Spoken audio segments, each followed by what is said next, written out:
Seniores ģitāres skan serenādes tur tālajā Itālijā, kur 20. gadsimta 50. gados milzu popularitāti bija guvuši dziedāšanas svētki, ko pārraidīja radio.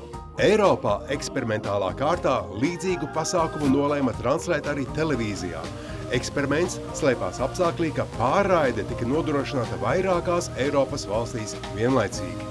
Lai itāļi pavisam neapvainotos, tika izraucīta gana itāliska, bet tomēr pilsēta Šveicē, kas atradās tāda mēroga translācijai atbilstošā vietā.